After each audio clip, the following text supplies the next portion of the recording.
Hello दोस्तों, कैसे हैं आप सब। उम्मीद है स्वस्थ होंगे और मस्त होंगे। आपका इम्यून सिस्टम कमज़ोर है या स्ट्रॉन्ग, आप कैसे पता लगाएंगे। आज के इस वीडियो में हम आपको 4 सिंपल स्टेप्स बताएंगे जिसके द्वारा आप घर में बैठकर अपने इम्यून सिस्टम के बारे में पता लगा सकते हैं कि वो कमज़ोर है या स्ट्रॉन्ग। दोस्तों, मेरा नाम है अबसार आलम और आप देख रहे हैं नीट पॉड, जहाँ मैं नीट के एस्पिरेंट्स को गाइड करता हूँ और साथ ही हेल्थ रिलेटेड एजुकेशनल वीडियोज़ आप तक पहुँचाने की कोशिश करता हूँ। यदि आप मेरे चैनल पर नए हैं तो प्लीज चैनल को सब्सक्राइब कीजिए, क्योंकि आपका एक सब्सक्रिप्शन हमें डबल ऊर्जा देती है। तो दोस्तों, आइए शुरू करते हैं आज के इस वीडियो में।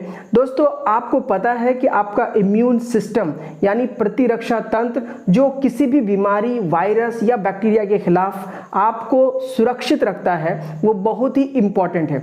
दोस्तों, कोरोना काल में जहां हम कुछ बातों का ख्याल रख रहे हैं, जैसे कि सैनिटाइजिंग है, मास्किंग है, सोशल डिस्टेंसिंग है, और इससे पहले वाली वीडियो में मैंने बताया था आपको 4th पिलर यानी गार्गलिंग के बारे में। अगर आपने वो वीडियो नहीं देखा है तो प्लीज़ जाके देखिए, मैं आई बटन पे आपको वो वीडियो का लिंक मिल जाएगा। दोस्तों, ये थे 4 स्टेप्स जिसको आप फॉलो करके नॉर्मली किसी भी वायरस से अपने आप को सुरक्षित रख सकते हैं। अब चूंकि जो नेक्स्ट स्टेप है बहुत ही इंपॉर्टेंट, वो है आपका बॉडी का इम्यून सिस्टम, यानी किसी भी बीमारी के खिलाफ आपकी बॉडी किस तरह से रिएक्ट करती है, कितनी देर तक ओवरकम कर जाती है। दोस्तों, यदि आपका इम्यून सिस्टम कमजोर है तो वो बीमारी के खिलाफ, किसी भी वायरस या बैक्टीरिया के खिलाफ सही तरीके से लड़ नहीं पाती है, जिसके कारण आप बार बार बीमार पड़ जाते हैं। दोस्तों, यहीं से आज का जो सबसे पहला स्टेप, बार बार बीमार पड़ना। दोस्तों, अगर कोई व्यक्ति बार बार बीमार पड़ता है तो जाहिर है उसका इम्यून सिस्टम कमजोर है। CDC यानी centre for disease control and prevention की माने तो कहते हैं कि अगर कोई व्यक्ति साल में 4 बार से ज्यादा बीमार पड़ता है तो उसका इम्यून सिस्टम कॉम्प्रोमाइज्ड है, यानी वीक है। 4 बार बीमार पड़ने का मतलब, यहाँ ध्यान देने वाली बात यह है कि क्रोनिक डिजीज की बात हम लोग नहीं कर रहे हैं। कोई भी क्रोनिक डिजीज को सम्मिलित नहीं किया जाता, बल्कि नॉर्मल लाइफ में आप जब बीमार पड़ते हैं, मान लीजिए आपको जुकाम या फीवर या हेडेक, इस तरह की बीमारियां अगर आपको साल में 4 बार से ज्यादा होता है तो समझ लीजिए कि आपका इम्यून सिस्टम वीक है। लेकिन एक और इंपॉर्टेंट बात है, किसी को साइनस की प्रॉब्लम होती है या कोई एलर्जी या किसी को एलर्जी बहुत ज्यादा होती है तो उस केस में भी हमें जुकाम हो सकता है। उन सब केसेस को एक्सक्लूड किया जाता है। इसके अलावा अगर कोई नॉर्मल व्यक्ति 4 बार से ज्यादा बीमार पड़ता है साल में तो समझ लीजिए कि उसका इम्यून सिस्टम कमजोर है। दोस्तों, वीडियो के अंत में मैं आपसे शेयर करूंगा कुछ ऐसे टिप्स जिसको आप फॉलो करके अपने इम्यून सिस्टम को बढ़ा सकते हैं। तो बने रहिए वीडियो के लास्ट तक और हम लोग नेक्स्ट स्टेप की तरफ बढ़ते हैं। दूसरा स्टेप है सोने के बाद भी थकान महसूस करना। जी हाँ दोस्तों, इसको मेडिकल भाषा में कहा जाता है फटीग, यानी आप कई घंटे सोने के बाद भी अपने आप को लेथार्जी या थकान महसूस करते हैं तो ये एक लक्षण है कि आपका इम्यून सिस्टम कमजोर है, आप सही तरीके से फिट नहीं है, आपका इम्यून सिस्टम कॉम्प्रोमाइज्ड है। दोस्तों, कभी कभी ऐसे होता है कि आप पूरी नींद लेने के बाद भी दिन में जब आप दिनचर्या में अपनी लाइफ में आते हैं तो वहां पे आपका सिर भारी होने लगता है, इरिटेशन होने लगती है। अगर ये लक्षण भी आप में पाया जाता है तो फिर समझ लीजिए कि आपका इम्यून सिस्टम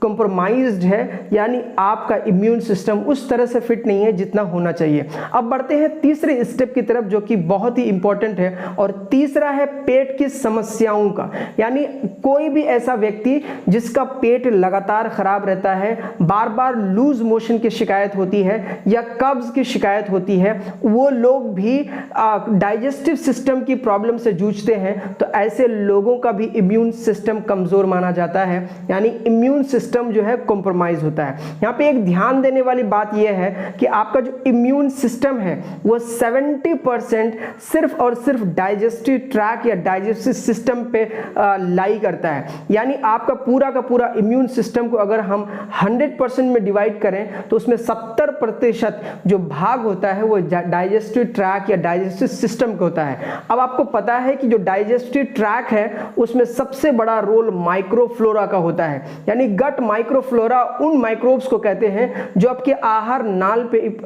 नाल में स्थित होता है और वो डाइजेशन में बहुत ज्यादा हेल्प करता है।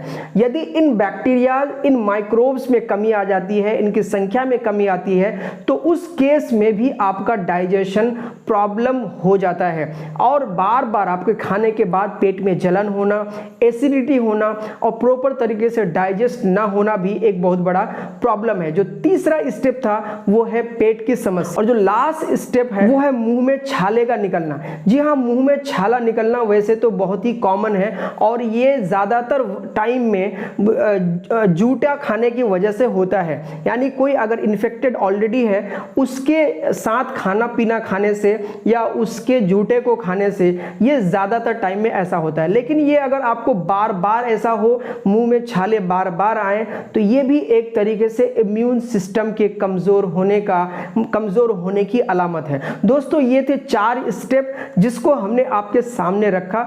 इनमें से कौन से ऐसे लक्षण है जो आप में पाए जाते हैं, आप मुझे कमेंट करके बता सकते हैं। और इसमें कोई बहुत बड़ी बात नहीं है, किसी के साथ भी हो सकता है, लेकिन इसका निदान भी है, इसका उपाय भी है जो आप अपने आप को फिट रखने के लिए इम्यून सिस्टम को इंप्रूव कर सकते हैं। तो चलिए अब वीडियो के अंत में हम लोग बात करते हैं कि ऐसे कौन से स्टेप्स हैं जिसको विदाउट डॉक्टर के हम फॉलो करके अपने आप इम्यून सिस्टम को बूस्ट कर सकते हैं। तो दोस्तों सबसे पहला जो हम लोग बात करने वाले हैं वो है आपका प्रॉपर डाइट। यानी डाइट का बैलेंस होना बहुत ही ज्यादा जरूरी है। अब आपको बता दें कि आपकी BMI यानी बॉडी मास इंडेक्स के हिसाब से आपको कितनी डाइट लेनी चाहिए, कितना प्रोटीन लेना चाहिए, कितना फैट और कितना कार्बोहाइड्रेट लेना चाहिए, यह किसी डॉक्टर से पूछने की जरूरत नहीं है। आप खुद भी गूगल करके अपने BMI के हिसाब से डाइट को फॉलो कर सकते हैं। और ज्यादातर टाइम में आपको फाइबरस फूड्स को अपने फूड में इस्तेमाल करना चाहिए, जिसकी वजह से आपका डाइजेशन जो है वो प्रॉपर होता है। अब बात करते हैं जो दूसरा स्टेप है जो आपके लिए इम्यून सिस्टम को बढ़ाने के लिए लाभदायक है, वो है आपको प्रॉपर स्लीप यानी डीप स्लीप जिसको कहते हैं। 7 से 8 घंटे की नींद आपके सेहत के लिए बहुत ही ज्यादा जरूरी है। इसीलिए इम्यून सिस्टम, उन लोगों का इम्यून सिस्टम ज्यादा कॉम्प्रोमाइज होता है जो प्रॉपर तरीके से नींद नहीं लेते हैं। तीसरा है आप अपने आप को ओवरवेट होने मत दें, यानी कभी भी अपनी बॉडी के वेट को एक नॉर्मल रेंज से बढ़ने मत दें। जैसे ही आप ओवरवेट होते हैं वहीं पे ओबीज की शिकायत हो जाती है, यानी आपको डायबिटीज का जो खतरा है वो ज्यादा मंडराने लगता है।